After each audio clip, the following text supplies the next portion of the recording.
Atos, capítulo de número 1, nós leremos os versos 1 até o verso de número 5.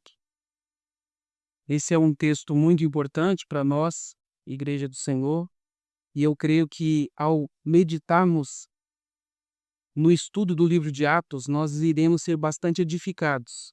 Nós, como igreja, temos apenas 4 meses que estamos em plantação e nós estudamos já a carta de Paulo a Tito, foi o primeiro texto que nós estudamos. Depois nós estudamos o livro de Jonas, o profeta Jonas. E agora nós vamos começar uma série em Atos dos Apóstolos. Essa série será um pouco maior, provavelmente a gente vai levar mais de 1 ano para concluí-la, mas eu creio que essa é a melhor forma de nós, como povo de Deus, estudarmos as Escrituras, porque quando nós lemos ela de forma sequencial, ou estudamos ela de forma sequencial, nós estamos fazendo aquilo pelo qual o texto foi escrito. O texto tem dentro dele um contexto, uma história, e para que nós possamos ir aprendendo parte por parte, esse é o método que eu creio ser mais eficaz. O texto da palavra do Senhor em Atos, capítulo 1, eu vou ler na versão Nova Almeida atualizada, diz assim: Escrevi o primeiro livro, ó Teófilo, relatando todas as coisas que Jesus começou a fazer e a ensinar, até o dia em que foi elevado às alturas, depois de haver dado mandamentos por meio do Espírito Santo aos apóstolos que tinham escolhido. Depois de ter padecido, Jesus se apresentou vivo a seus apóstolos com muitas provas incontestáveis, aparecendo-lhe durante 40 dias e falando das coisas relacionadas com o reino de Deus. E comendo com ele lhes disse, e deu-lhes essa ordem: não se afastem de Jerusalém, mas esperem a promessa do Pai, a qual vocês ouviram de mim, porque João, na verdade, batizou com água, mas vocês serão batizados com o Espírito Santo dentro de poucos dias. Até aí, palavra do Senhor. Pai, obrigado por esse texto que o Senhor preservou, mas antes disso o Senhor inspirou Lucas a escrevê-lo, que ele seja palavra de Deus, Pai, para nós, nesse tempo que nós estamos vivendo. E que esse texto possa ser usado pelo Senhor para nos edificar como igreja, para nos exortar, para nos consolar, para nos instruir. Pai, eu creio que o Senhor pode salvar vidas através do anúncio da Tua palavra. Por isso, não faça diferente hoje, Pai. Que o Senhor possa salvar vidas, que o Senhor possa abençoar, com que aqueles que vão ouvir esse texto tenham a mente aberta e o coração aquecido pela Tua palavra, Pai. Em nome do Senhor Jesus, essa é a minha oração. Amém. Você já teve a sensação de se sentir inadequado ou de se sentir incapaz para a realização de alguma tarefa? Você já teve que realizar uma tarefa em que você se sentiu muito impossibilitado de executá-la, ou incapaz mesmo?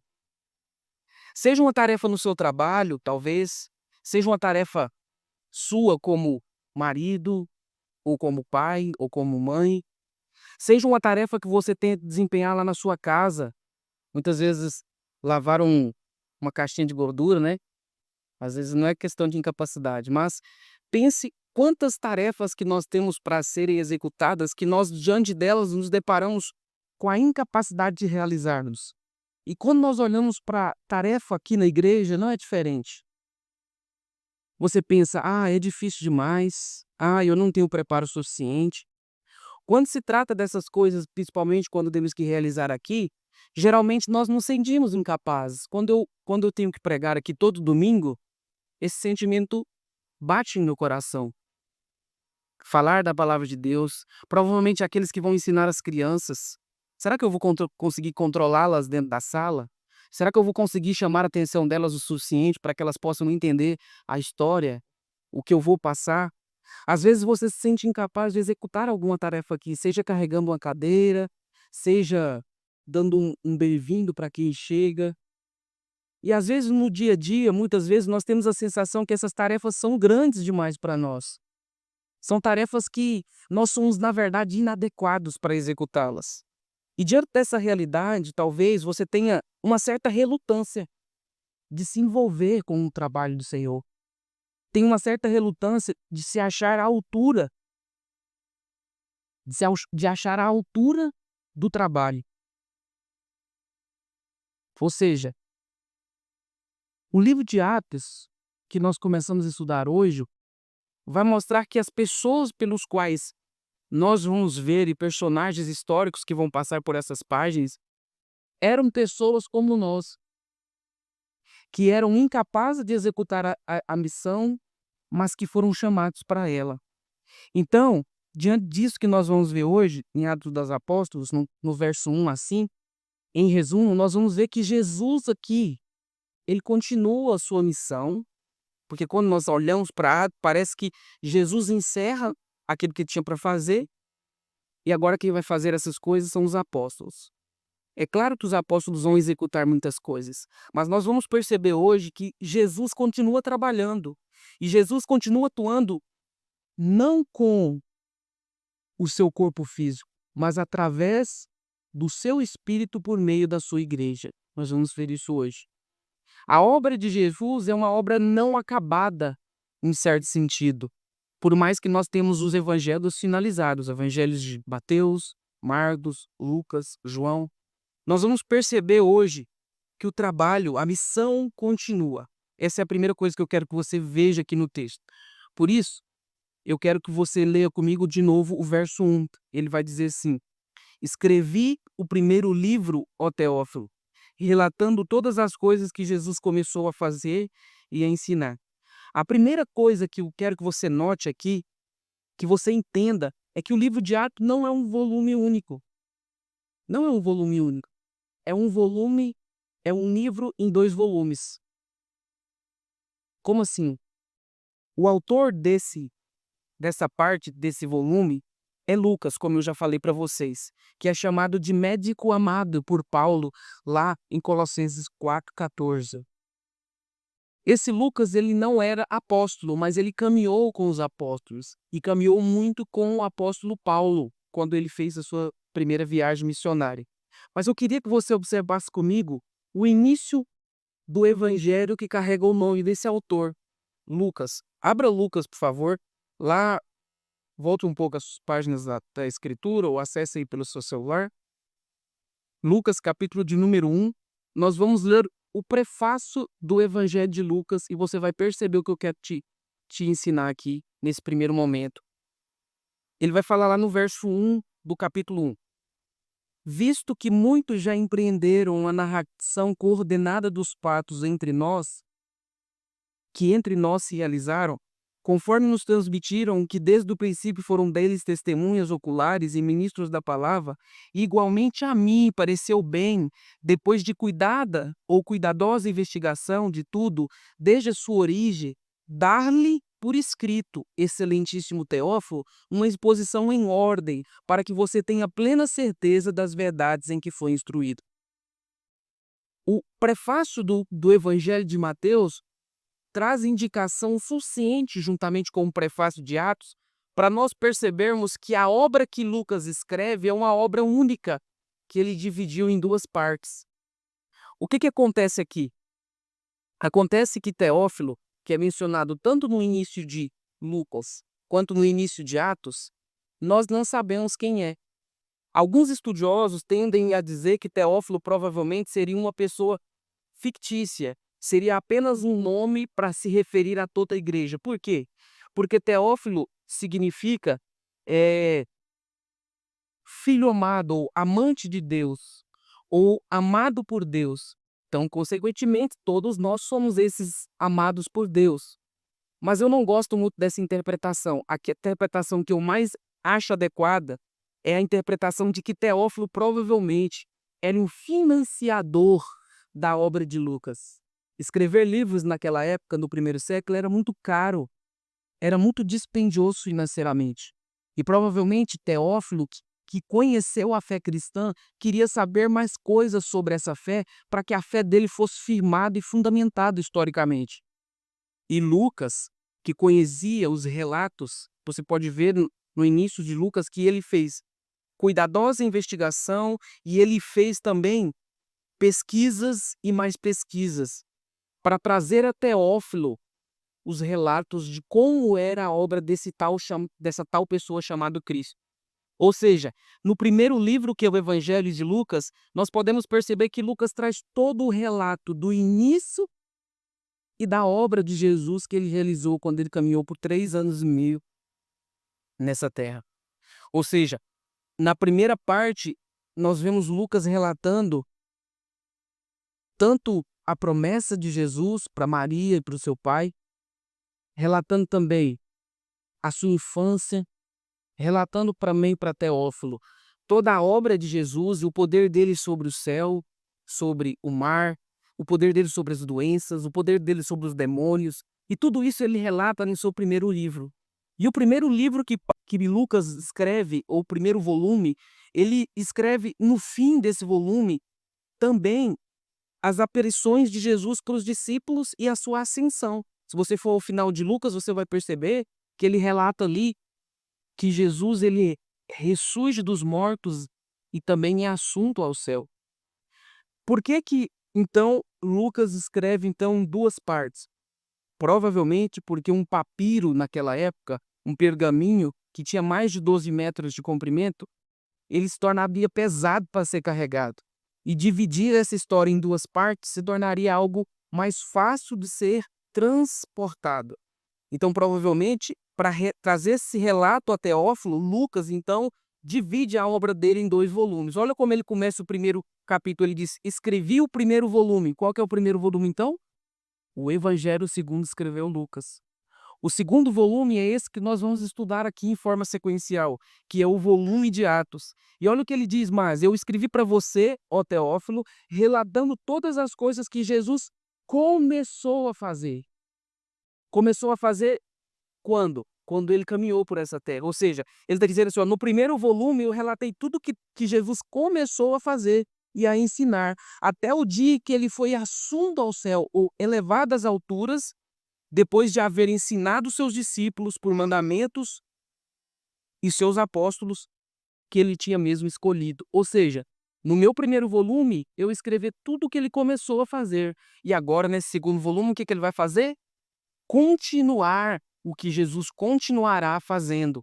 Ou seja, nós podemos ter convicção de que Atos não necessariamente é apenas os atos dos apóstolos, apenas o que aquela igreja daquela época fez. Não, é a obra de Jesus que continua por meio do seu Espírito, através dos seus apóstolos e da sua igreja.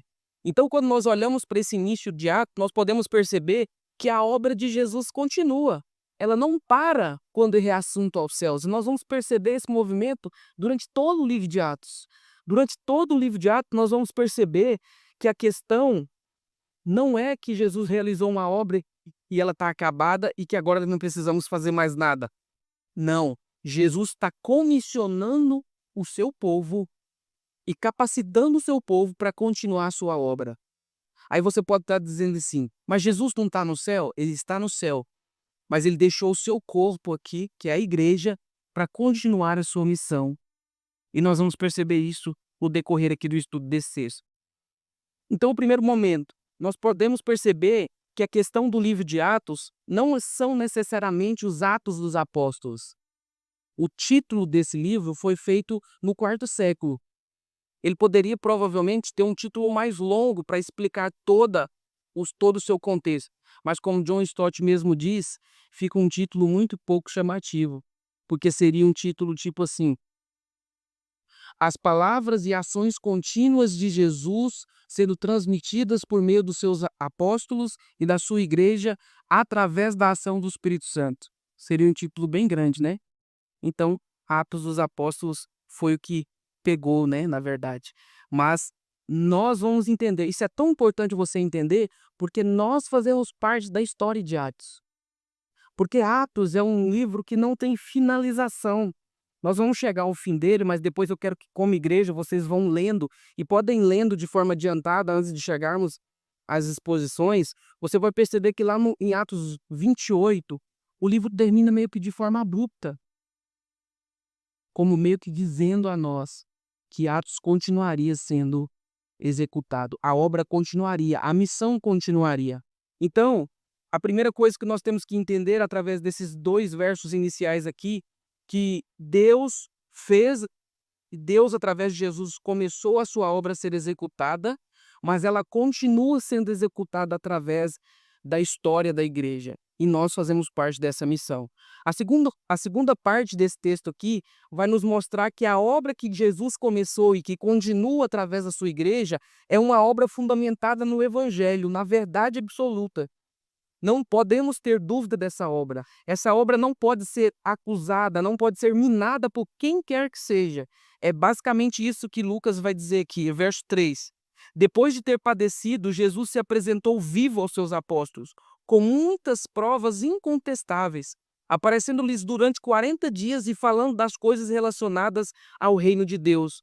Ou seja, Lucas nos está dizendo aqui que o que foi relatado tanto no primeiro volume quanto no segundo é algo que não podemos ter dúvidas de que aconteceu e de que está acontecendo. Ou seja, ele está dizendo qual é o argumento que ele está usando. Ele está usando que Jesus, além de ter ressuscitado, ele apareceu para as pessoas durante 40 dias antes de ir para o céu. Isso é uma prova incontestável. Ou seja, ele ainda utiliza um termo aqui no original grego que é tekemerion. Não tem nada a ver para você decorar isso, não. Eu só quero que você entenda que ele utiliza um termo que ele poderia usar outros qualquer, mas ele utiliza um termo exatamente para dizer o seguinte, que isso aqui que eu estou dizendo para vocês é uma evidência concreta, é uma evidência visível e não é uma mera impressão subjetiva. Eu não estou com uma falácia. Tanto é que no capítulo 1 do seu evangelho, ele vai dizer assim, ó, depois de acurada investigação, depois de várias entrevistas, depois de verificar os fatos, é que eu estou trazendo esse relato. Lucas não era só médico, ele também era um historiador, e nós podemos notar isso pela sua escrita. Ele utiliza um grego muito elevado e rebuscado para comparar-se aos gregos utilizados das outras cartas. Significando o quê? Que ele escreveu de uma forma que não pode ser refutada historicamente. E é tanto isso que é verdade, que Jesus não apenas ressuscitou espiritualmente, mas ele ressuscitou fisicamente. Muitos tendem a dizer assim, ó, Jesus ressuscitou, mas ele era tipo um vulto que apareceu depois e ficou andando aí pela terra. Não, Jesus tinha um corpo glorificado real. E ele comeu com os discípulos, isso é relatado lá em Lucas, capítulo 24, verso 41 e verso 43. Ele foi tocado por alguns dos discípulos, na verdade por todos eles. Esse relato está lá no Evangelho de João, versículo 20 e 27. Ele também conversou com essas pessoas, comeu com elas durante 40 dias. E não só isso, ele continuou a ensiná-las. Ensiná-las o quê? O texto diz assim, ó, durante 40 dias ele continuou falando das coisas relacionadas ao reino de Deus. Isso não foi relatado de forma detalhada para nós. Os ensinos de Jesus durante seus 40 dias depois de ressurreto. Mas eu tenho plena convicção de que esses irmãos, que foram os baluartes, os fundamentos da igreja, chamados apóstolos, eles relataram em seus escritos, e nós temos os escritos deles, Pedro, Paulo, João, muitas coisas que eles aprenderam durante esses 40 dias. E isso tudo confirma para nós que o evangelho não é um mito, não é apenas um fato da cabeça de alguém, mas ele é um fato histórico, real, um fato enraizado no tempo e no espaço. E que essa obra que Jesus iniciou na história, ela continua sendo executada de forma real e perceptível. Nessa semana que passou, nós tivemos a visita de pessoas da ciência aqui na Univangélica. Homens que foram ao espaço, que tiveram experiências que nós nunca tivemos, mas homens que relatam que tudo isso testifica da palavra de Deus, da verdade das Escrituras, que tudo testifica de um Deus que é real, que é visível, de um Deus que a gente não pode duvidar. É claro que nós temos várias pessoas, inclusive com a biologia, que duvidam que Deus é um Deus criador, inclusive acreditam na teoria da evolução. Mas isso não pode deixar-nos com dúvida. Nós temos que crer de forma convicta que a obra que a Bíblia relata e que Jesus começou a fazer e que nós continuamos como igreja é uma obra muito palpável. A fé cristã, ela não é baseada nos sentimentos, não é baseada em achismos, como lembra Herman Bavinck, um estudioso e escritor bíblico, diz o seguinte: o cristianismo é uma religião histórica, fundamentada em fatos objetivos, não nas ideias humanas. Ou seja, a ressurreição de Cristo é o selo da obra, é aquilo que sela e testifica que tudo que ele falou e fez era real. 1 Coríntios diz isso, no capítulo 15, verso 14, que se Cristo não ressuscitou, é vã a nossa fé, é vã nós estarmos plantando essa igreja, é vã nós virmos num culto como esse para adorá-lo. Mas, de fato, Cristo ressuscitou. E quando ele escreve esse texto, as pessoas poderiam verificar. E nós não temos relato de pessoas que duvidaram dos escritos de Lucas, de pessoas que duvidaram dos escritos de Paulo. No mesmo capítulo 15 da carta de 1 Coríntios, Paulo vai dizer assim, ó, mais de 500 pessoas viram Jesus sendo assunto aos céus. E essas pessoas, vocês podem ir lá e conversar com elas, porque muitas delas ainda estão vivas. Já tinha passado 30, 50 anos que Jesus tinha sido assunto ao céu quando esses textos foram escritos, mas Paulo estava dizendo assim, ó, pode ir lá que tem pessoas vivas que viram isso com seus próprios olhos. O que isso significa para nós? Que Jesus fundamentou a sua obra em algo muito palpável e real. Nós não podemos ter dúvida da obra que Cristo começou. João Calvino diz o seguinte, ele comenta que as aparições de Cristo ressurreto serviram para fortalecer a fé vacilante daqueles apóstolos, daqueles discípulos que duvidaram em primeiro momento. Pedro mesmo foi um dos que duvidou. Mas serve para nos tirar também a dúvida de que nós estamos pregando algo que é verdadeiro. Nós estamos crendo em algo que é real e que nós não precisamos duvidar. Ou seja, a confiança na mensagem que nós pregamos deve ser algo indubitável. Nós não precisamos ter dúvida do que nós estamos pregando. Assim como os discípulos, nós também estamos nessa missão de anunciar a obra de Cristo nessa terra. Plantar uma igreja exige de nós proclamar com ousadia. Irmos até as pessoas e dizer que Jesus salva, que Jesus está vivo e que a obra dele continua. Para que você faça isso, você tem que crer convictamente nessa mensagem que é real.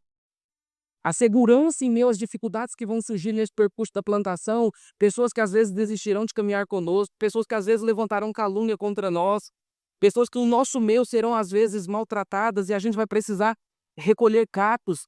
Tudo isso deve estar imerso numa fé que é convicta do que está fazendo. Nós não podemos olhar para as Escrituras e quando o desânimo bater, quando o desespero chegar, e quando as dificuldades aparecerem, nós vacilarmos. Não, a nossa fé tem que ser convicta de que a missão que Cristo começou é a missão que nós aqui em 2025 estamos fazendo como Igreja Presbiteriana Recanto. É uma missão que não é minha, uma missão que não é sua, é a missão que Cristo mesmo começou. E o convite da fé que Cristo traz é um convite real. Em um mundo que relativiza tudo, que tudo pode ser mudado de acordo com o ponto de vista, a nossa comunidade precisa proclamar a fé cristã, o Evangelho de Jesus Cristo, não como uma ideia subjetiva, mas como algo que nós não duvidamos hora nenhuma. Isso sustenta a nossa esperança, isso é o centro, o âmago da nossa fé. Cristo ressuscitou e nós temos provas incontestáveis disso. Ninguém pode duvidar. É claro que a cegueira que o mundo anda, que talvez nossos amigos, nossos parentes não consigam entender por causa da cegueira espiritual deles, mas não significa que isso não seja real e verdadeiro. A obra de Cristo continua. Essa obra é fundamentada em uma verdade incontestável. E nós somos chamados e capacitados para a missão. É assim que Lucas termina essa primeira parte, dizendo que nós fomos chamados e não só chamados, mas capacitados para a missão. Olha como ele termina o verso 4 e 5, ele diz, e comendo com ele, deu-lhes essa ordem, deu-lhes essa missão.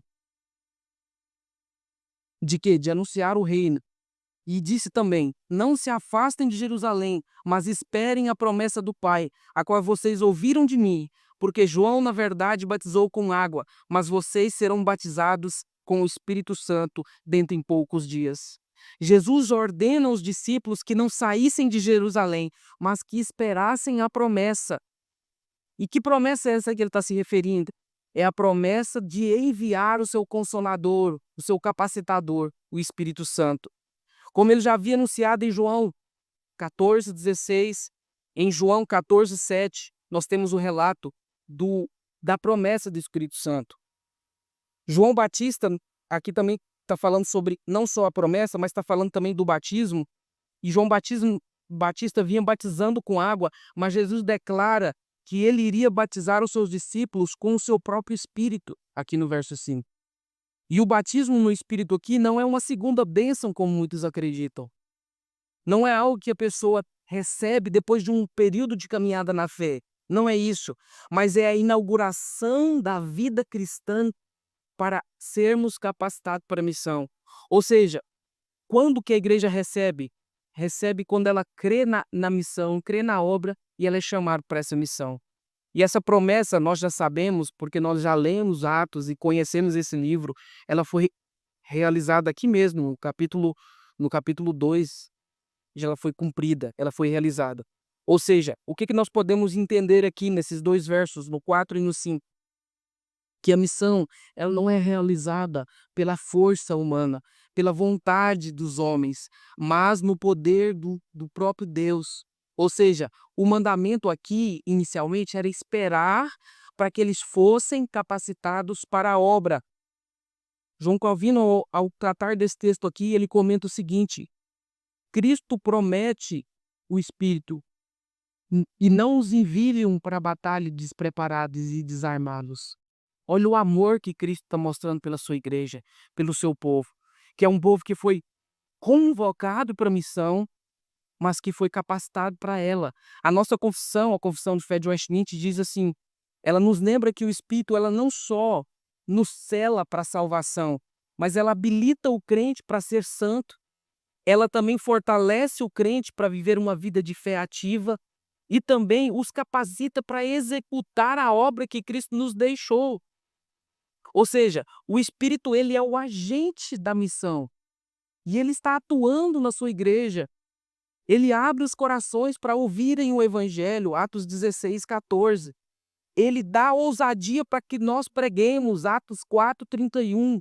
É o Espírito que fortalece a igreja em meio à perseguição, Atos 9, versículo 31. É ele que dirige o avanço e o progresso da igreja e do Evangelho por essa terra, Atos 13, versículo 2 a 4. É o Espírito Santo. O que isso nos ensina, meus irmãos? Nos ensina que nós não precisamos temer a missão, porque ela não nos foi dada e nós não estamos sozinhos para estarmos sozinhos. Ou seja, primeira coisa que nós temos que reconhecer, nós somos incapazes para a missão. Somos incapazes. Eu não comecei dizendo no início que nós nos sentimos assim? Isso é verdade, nós somos incapazes. Ou seja, aqueles discípulos eram incapazes. Ou você acha que se você falasse com Paulo no início da sua conversão, de que ele faria 3 viagens missionárias e ele plantaria várias igrejas pela Europa, ele acreditaria? Não. Foi o Espírito que o capacitou. Foi o Espírito que fez dele o maior evangelista que nós temos relatos na história. Assim como os discípulos não tinham forças para ir sem a missão, na missão sem o Espírito Santo, nós dessa plantação de igreja não podemos achar que nós plantaremos essa igreja sem a ação do Espírito Santo através de nós. Não faríamos isso. Não é uma obra que nós faremos pela nossa força. Nós temos que reconhecer as nossas incapacidades. Confiar na promessa é entender que ela foi nos dada e que a igreja agora nasce, já nasceu em Atos e que agora ela continua sua missão, não na sua própria força, mas na força do Espírito. Então nós devemos agir com obediência e com fé de que esperar a capacitação, como eles deveriam aqui, é a ordem para nós sermos ousados porque já fomos capacitados. Nós precisamos caminhar nessa obediência, orando a Deus para que continue nos capacitando e servindo a Ele, confiando que o seu Espírito atuará através de nós. Ver esse recanto do sol sendo evangelizado com uma fé verdadeira e bíblica não é algo que nós temos capacidade de fazer. Não é algo que você tem capacidade de fazer, mas o Espírito Santo tem poder para fazer a despeito de nós, apesar de nós. Ou seja, Deus nunca nos chama ou chama alguém para sua missão sem antes dar poder suficiente para que essa missão seja executada. A missão é impossível para nós, mas ela é plenamente possível através do poder do Espírito Santo de Deus. Você tem sido capacitado por Ele? Você tem buscado ter comunhão com o Espírito para que nós juntos possamos plantar essa igreja? Você tem orado por isso? Você tem colocado isso aos pés do Espírito Santo para que o Espírito Santo te use?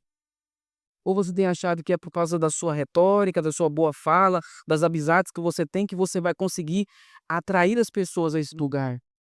Não, não é pelas nossas amizades e forças de convencimento, mas é através do poder do Espírito. Então, quando nós olhamos para esse texto, nós podemos perceber que a obra de Cristo continua, que ela é uma obra que não pode ser contestada e que ela é uma obra que foi nos dada para nós cumpri-la e continuá-la, mas com o poder do Espírito.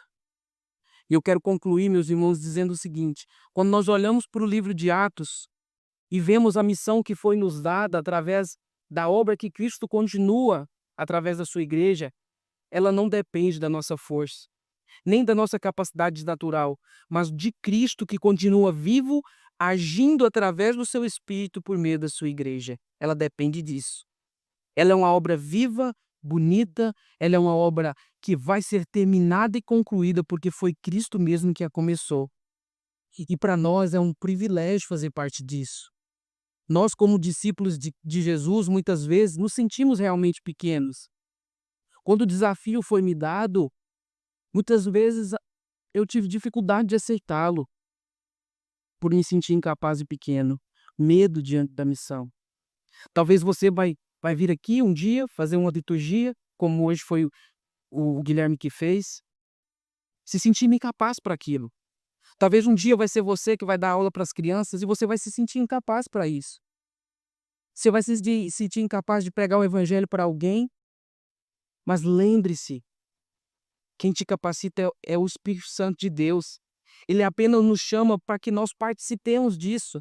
E nós devemos estar prontos, mesmo quando nos sentimos incapazes. O Evangelho diz que Cristo morreu e ressuscitou. E Atos nos diz que a obra dele continua através da sua igreja. O que nós somos chamados a fazer então? Nós somos chamados a participar dessa missão. Hoje aqui nessa comunidade que nós estamos, uma comunidade tão nova, nós podemos ter a plena convicção de que nós não estamos sozinhos nessa missão. A plena convicção de que isso não é uma obra da cabeça do Davidson, da cabeça do pastor Samuel ou da Igreja Presbiteriana de Anápolis. Isso é uma obra de Jesus Cristo, através do poder do seu Espírito. Por isso, a mensagem desse texto aqui, 1-5, para nós hoje é: Cristo continua trabalhando, a obra dele é real e nós somos capacitados pelo poder do seu Espírito para continuar essa obra. E eu quero terminar te fazendo 3 convites. Você quer fazer parte dessa missão? Eu te pergunto, você quer fazer parte dessa missão? Se você quer, primeira coisa, creia em Jesus, se você ainda não creu. Creia na obra que ele já começou. Aceite-o como seu Salvador. A primeira forma que devemos para participar dessa missão é entrarmos nela por meio da fé em Jesus Cristo. É ele que nos insere na missão que é dele. Ou seja, ele, através da fé que é enxertada em nós, nos convoca para a missão. Sem Cristo não há missão. Sem Cristo não há alistamento. Sem Cristo não há chamamento para isso. Então, creia em Jesus Cristo. Se você já creu e agora quer fazer parte dessa missão, crê que a obra que ele começou a realizar na sua vida de salvação é a mesma que ele continua a fazer através da igreja pelos séculos. E que você tem agora a missão de fazer parte dessa obra. Não só de ser inseridos nelas. O Cristo que é ressurreto segue agindo na história. E ele está te convidando para fazer parte dela. Aonde? Aqui, nessa região, aqui nessa igreja que está em plantação. Não é um convite apenas do pastor Davis. Não é um convite do Johnny, da Michelle, dos irmãos que estão aqui conosco. Não, não, não, é um convite de Jesus Cristo. Não espere se sentir suficiente. Não espere se sentir pronto. Venha como você está, fazer parte dessa missão que é sua. Confie no Senhor e obedeça. O Senhor garante poder para cumprirmos essa tarefa. Quando o medo bater, é o Espírito que nos capacitará. Você quer fazer parte dessa missão? Ore comigo agora nesse final, reconhecendo que você foi chamado para ela. Cristo nos chama para essa missão. E eu quero que você reconheça isso nessa noite, através do poder do Espírito, e venha fazer parte disso conosco. Pai, obrigado. Obrigado porque a missão de Cristo poderia fazer sozinho, completamente sozinho. O Senhor tem o poder para fazer salvação a despeito de nós. Mas o Senhor quis incluir a tua igreja e nos chamou para essa missão. Obrigado, meu Deus. Obrigado, meu Pai, porque o Senhor nos inclui nessa missão que é verdadeira, real, histórica e que nós temos um privilégio de poder fazer parte. Às vezes, realmente nos sentimos incapazes, somos falhos, somos pecadores, somos errados às vezes, mas o Senhor, mesmo assim, escolhe os fracos e vacilantes para fazer uma obra tão tremenda e grandiosa. Nos inclua, Pai, e nos capacite através do Teu Espírito Santo para realizarmos essa missão. Nós sabemos que ela continua, que ela é real e que o Senhor nos chamou e nos capacitou para ela. Por isso, Deus, não nos deixe esquecer disso. Que façamos isso na nossa casa, com os nossos filhos, com os nossos cônjuges. Que nós façamos isso no trabalho, Pai, e cumpramos a missão ali. Que nós cumpramos a missão nos nossos momentos de lazer, falando do Teu amor e da Tua graça para as pessoas que ainda não ouviram. Que nós possamos cumprir essa missão nos nossos momentos de estudo, nos nossos momentos na faculdade, nos nossos momentos em que nós estamos, Senhor Jesus, fazendo qualquer coisa, que nós não nos esqueçamos, que não fomos salvos para a inércia, mas fomos salvos para cumprir e continuar executando a obra de Cristo aqui nessa terra, Pai. Salva vidas através da nossa igreja, Pai. Alcance essa cidade, alcance esse bairro, alcance essa região de Anápolis, Pai, através do poder do Teu Espírito. E que a glória seja Tua, que a beleza seja para o Teu nome, Pai. Anuncie o Teu Evangelho através de nós, apesar de sermos fracos e vacilantes, em nome de Jesus. Essa é a minha oração. Esse é o meu pedido, Pai, no nome do Teu Filho amado Jesus Cristo. Amém, Senhor Jesus. Amém. Amém.